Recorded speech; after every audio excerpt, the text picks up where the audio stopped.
Mr. Speaker, for the last 4 years, the American people have suffered one self-inflicted crisis after another, from the chaos at our southern border to our crime-ridden streets to a cost of living crisis that decimated working families from sea to shining sea, leaving Americans weaker, our country more divided and more vulnerable than it's been in generations. Colleagues, lest we forget how we got here and why this moment is so important and so consequential in the life of our country, let's reflect on the recent history. Under the leadership of Biden-Harris and congressional Democrats, our federal government failed to enforce the laws of our land and unilaterally surrendered our sovereign border to terrorist drug cartels. On top of that, our military mission was reduced from warfighter readiness to ideological indoctrination. We lost the confidence of our allies, the respect of our enemies, and America's influence on the world stage.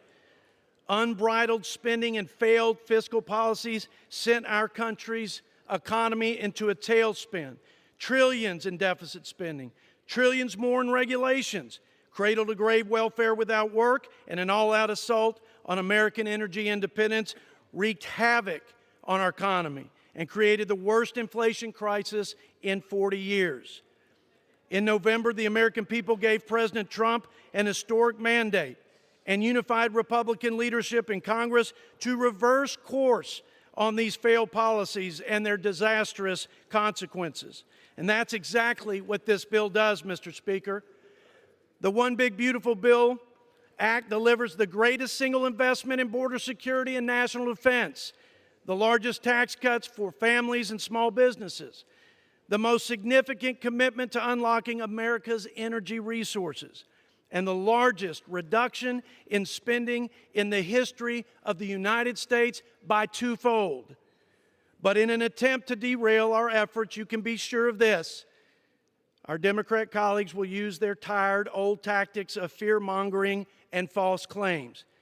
They like to lead you to believe that this reconciliation bill is a, quote, tax cut for the rich on the backs of the poor.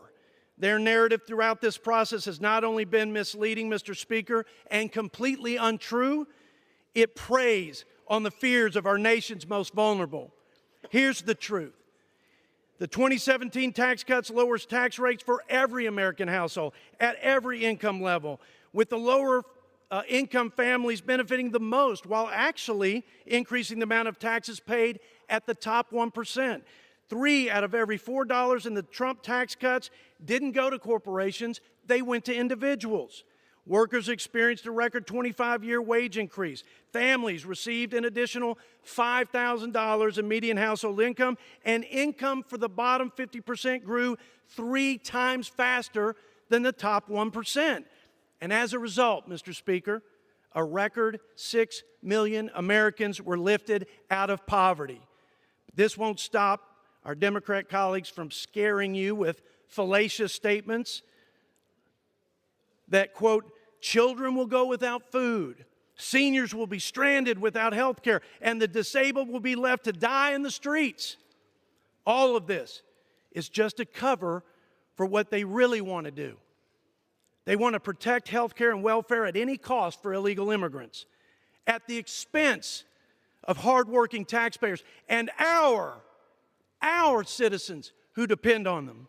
And crazy enough, Mr. Speaker, they also want to abandon the common sense Clinton-era work requirements that reduce government dependency by 80%. And instead, they would trap millions of people in poverty and rob them of the dignity of work. But by the overwhelming results of this last election, it's abundantly clear the American people see through this too. And they have totally rejected the Democrats' radical agenda. Their message to Washington was clear, Mr. Speaker. They want competent leaders, common sense policies, and a commitment from all of us to put America and Americans first. Now, let's give the people what they voted for. I reserve my time.